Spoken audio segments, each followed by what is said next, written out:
Hello again, everybody. This is another fantastic vlog done by yours truly, Jesse Lynn. And I'll just start into it. This is a like a Q&A type thing. I've got some questions here I'm going to read and answer. A little bit of background.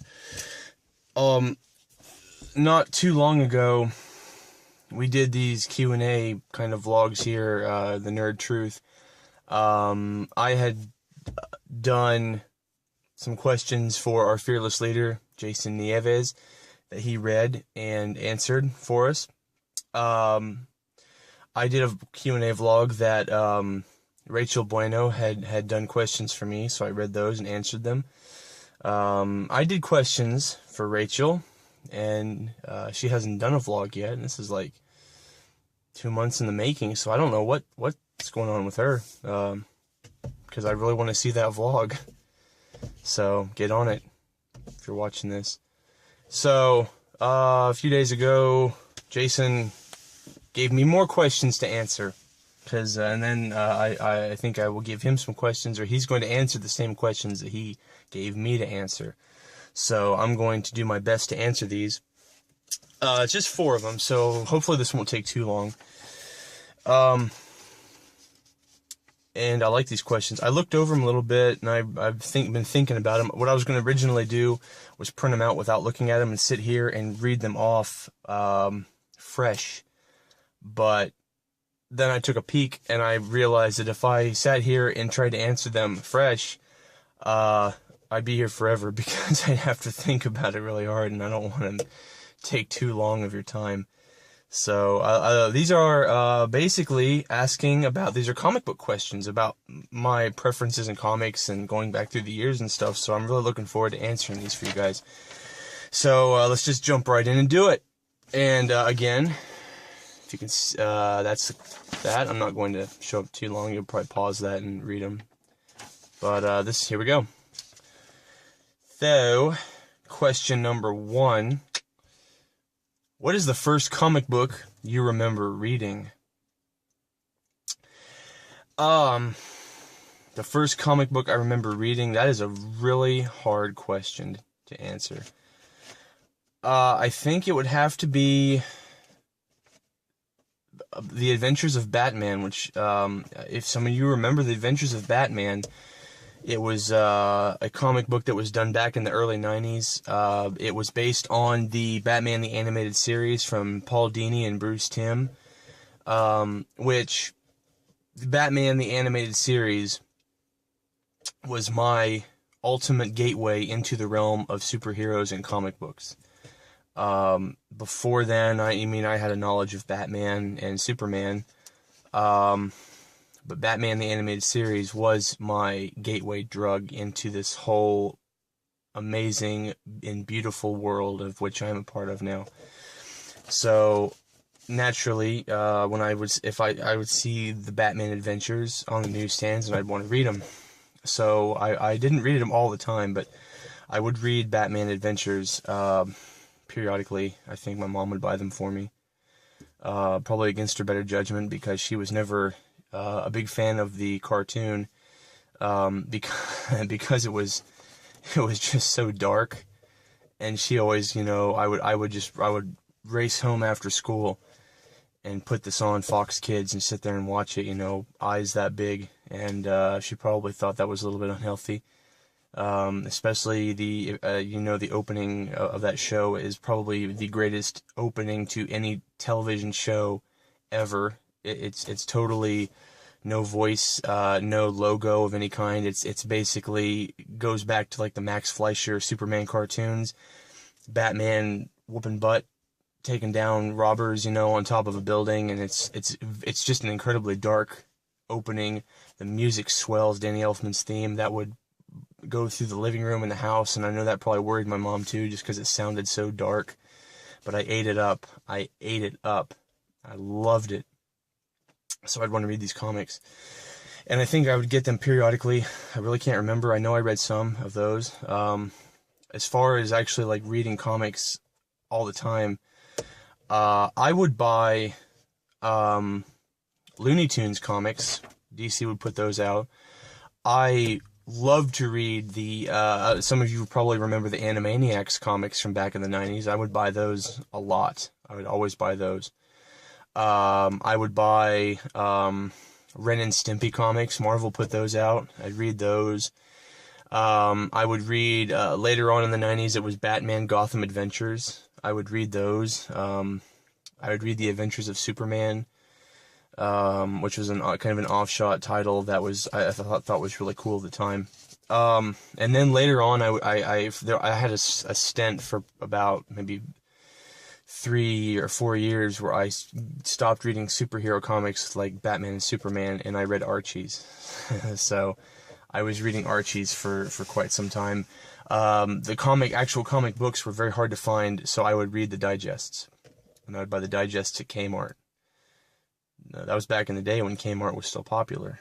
Kmart's like almost non-existent now, but yeah, it was Batman, Animaniacs, Looney Tunes, Superman. I stayed away from Marvel because I remember, Marvel was just, for me as a kid, it was just too weird. All I did was I watched X-Men on Fox Kids.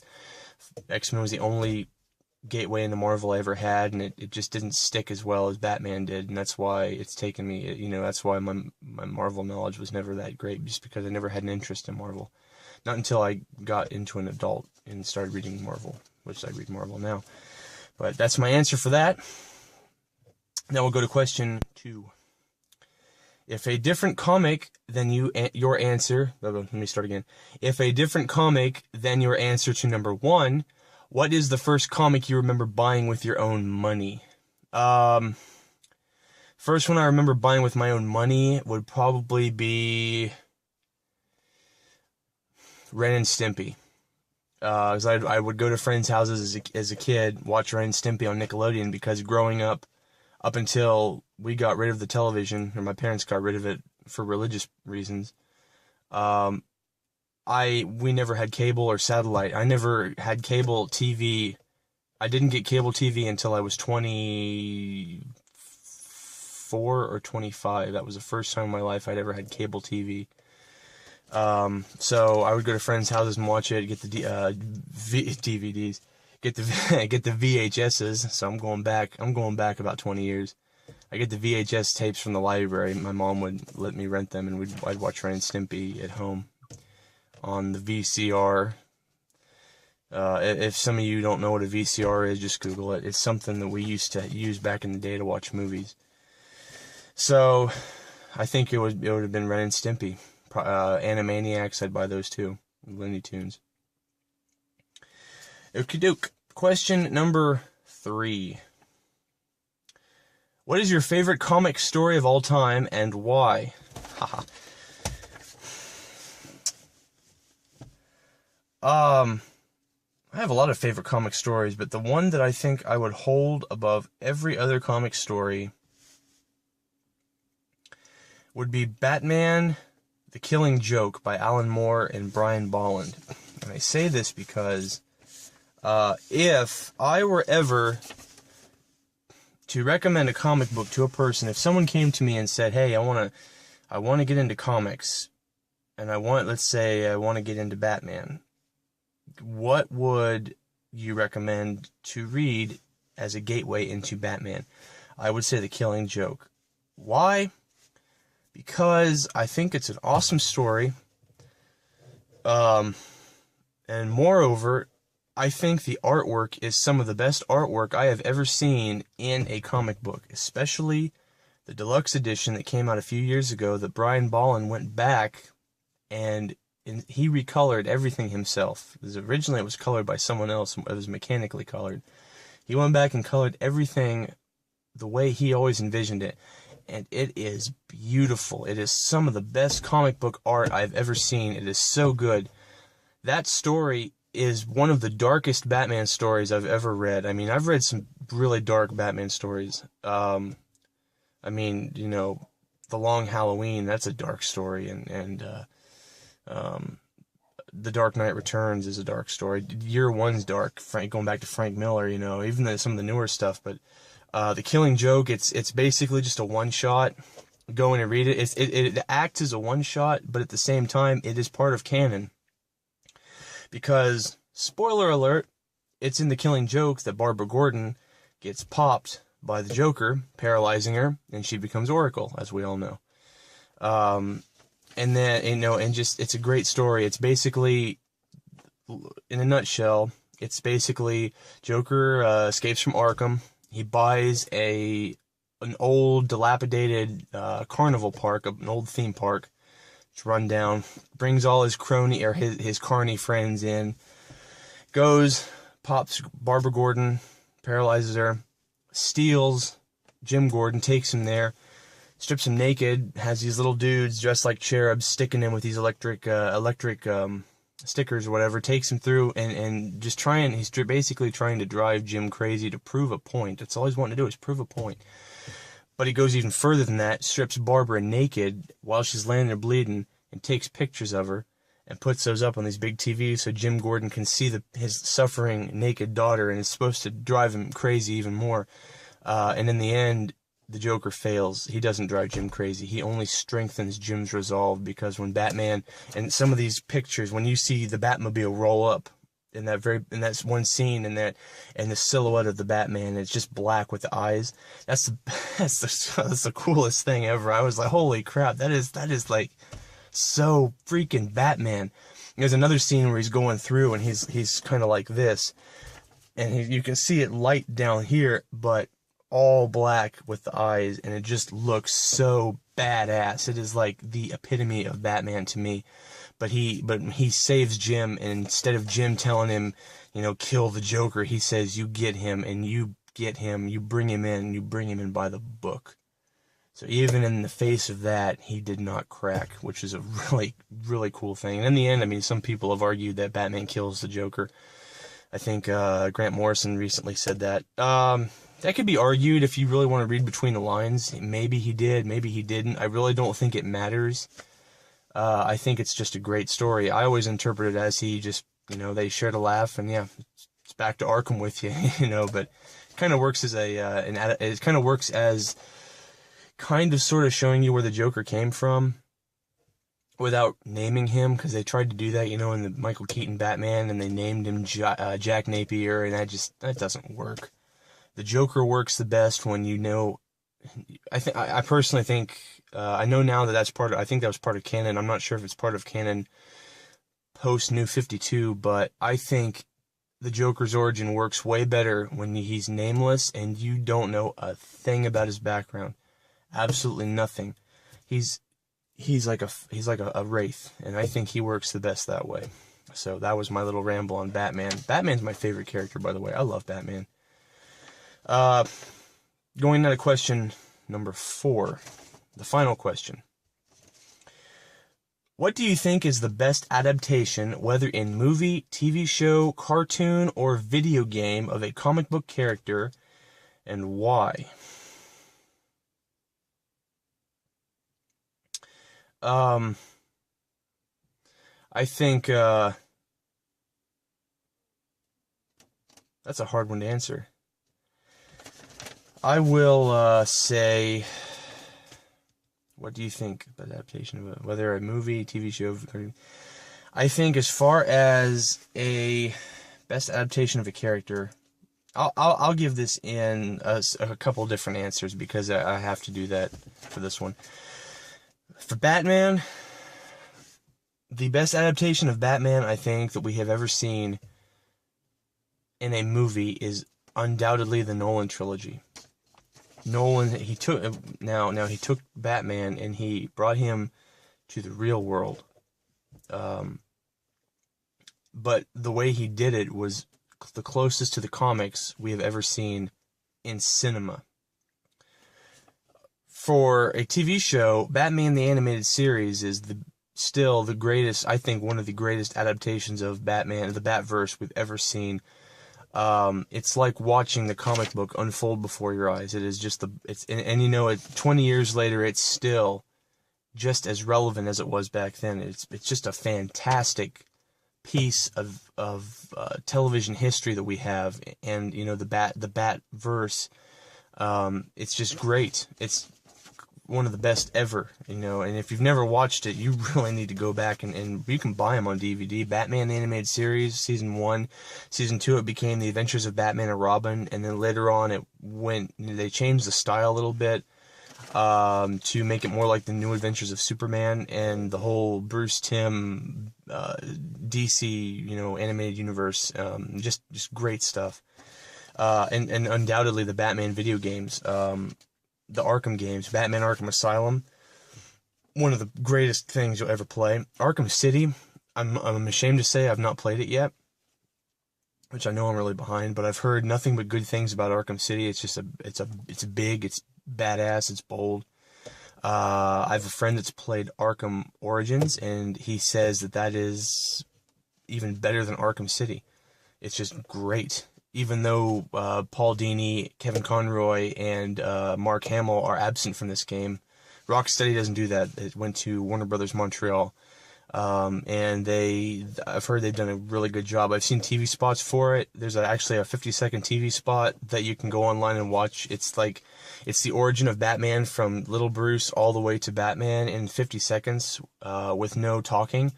It is one of the best things you'll ever see, in my opinion. It's so good. Watch the trailers for it. It's great. The best adaptation of a comic book character. What am I best adaptation? Whether in movie, of comic book character. So yeah, for movie, I'm gonna say Batman, and TV show. For TV show, not a cartoon. Well, as a kid, I think my first Superman was Lois and Clark with Dean Cain and Terry Hatcher. That was for that point in time, that was a great adaptation for that character, you know. Now, I'll admit that I never liked I don't like Smallville, just because I really wasn't feeling it. I don't really like the pansy Superman like that. I think Man of Steel is one of the best adaptations of Superman we've ever seen. And that's a hard thing to say. Well, okay, what I'll do is I'll go back. I think in the year 1977, I think it was 77 or 78 that Superman the movie came out. At that point in time, that was the best adaptation of Superman ever seen on film, and Superman 2 was as well. And they kind of started going like shit for Superman 3 and then Superman 4, The Quest for Peace, which were dumb. But the first two were the best adaptations of Superman ever seen at that point. For that time, they're flawless. Fast forward 30 years or so to the year 2013, Superman the movie it stands as a classic piece of Superman history. But if you made that exact same movie today and released it in theaters, I'm sorry, but it wouldn't work. It's not relevant anymore for our time. That's why Man of Steel was so good. Because it took Superman and it moved him forward. A lot of these superheroes have moved, they've progressed through the ages, you know, and Superman is one of the characters that has not. It was high time for him to. Some of you I know had issues with Man of Steel. I admit there were a few issues with it, but overall I was incredibly happy with it. I thought it was just a brilliant movie. It was the Superman that for 27 years.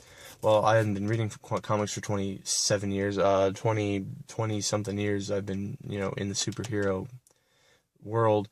That was a Superman that I always wanted to see because, you know, you go back and you look at Bruce Timm's and Paul Dini's Superman, the animated series. That Superman was not a happy Superman. He wasn't a jolly Superman. He was a kind Superman, but he was the kind of Superman that would knock down buildings, beat the crap out of bad guys in Metropolis with a lot of explosions and stuff, just like Man of Steel, just like in the Avengers. It was that kind of Superman. It was not the Superman of Christopher Reeve. It was a Superman straight out of the pages of Superman from DC Comics. This is what Man of Steel is. And anyone that argues with me, I don't understand why you'd argue with me on this point, because I know I'm right. So your argument is invalid. Professor DC has spoken. So I think Arrow too. Arrow is a great adaptation of the character. It's a little more Nolan-y, but I think they're wanting to bring the superpowers in very gradually. My personal hope, which this really is my personal hope, is that they mesh Arrow with the DC Cinematic Universe. I think that would work great. I think the TV would be a great place to kickstart some characters, then mesh them into the movies. That way, it wouldn't take as long to get to Justice League finally. And then, back in the 90s, you had the X-Men cartoon, which was a great piece of TV history too, and I watched that. That was my only introduction into Marvel, because I loved Wolverine as a kid, and I loved Jubilee too. I still like Jubilee. Wolverine and the X-Men's another one. I think that's a good cartoon. I really like that.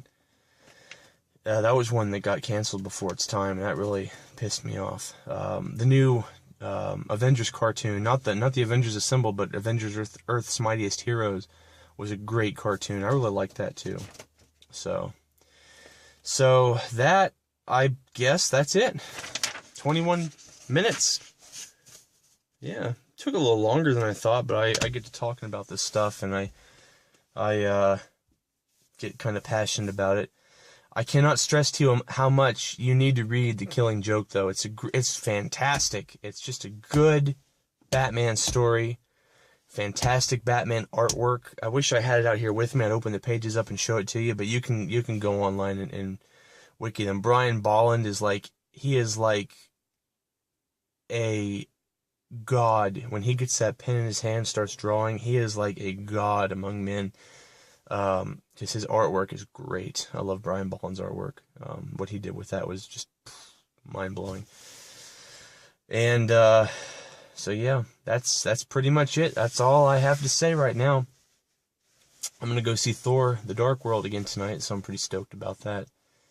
That was a good movie. That was a really good movie, Thor: The Dark World. Yeah.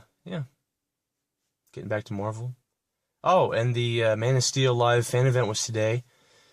My internet at home is kind of bad, so I went to McDonald's and I had me one of those Southwest chicken wraps and some fries, and sat there and ate my food and watched it Man of Steel live fan event. So that's pretty cool. Didn't really give us any big details about Batman versus Superman, but he dropped a few obscure little hints. But I honestly really didn't expect much, because this was more for the DVD release, or the Blu-ray release, and honestly, the amount of secrecy that they are known for, I mean, come on, he had almost said something during this thing, and he's like, I can't. And Kevin Smith's like, come on, man, you can say it, you should say it, and he's like, I can't, and he's like, Deb would kill me, Deborah Snyder is his wife, and she's his producer, so he adheres to his wife's her wrath, I guess. So but yep, so that's it. I hope you enjoyed that little vlog. Check us out online, thenerdtruth.com, on Twitter @nerdtruth. We're on, as you know, we're on YouTube. So that's how you're watching this video, obviously. And we're on Facebook now, so just type in The Nerd Truth and you'll find us. That's probably how you're checking this out anyway. So thank you for watching, and I'll be talking to you guys later. So see you later.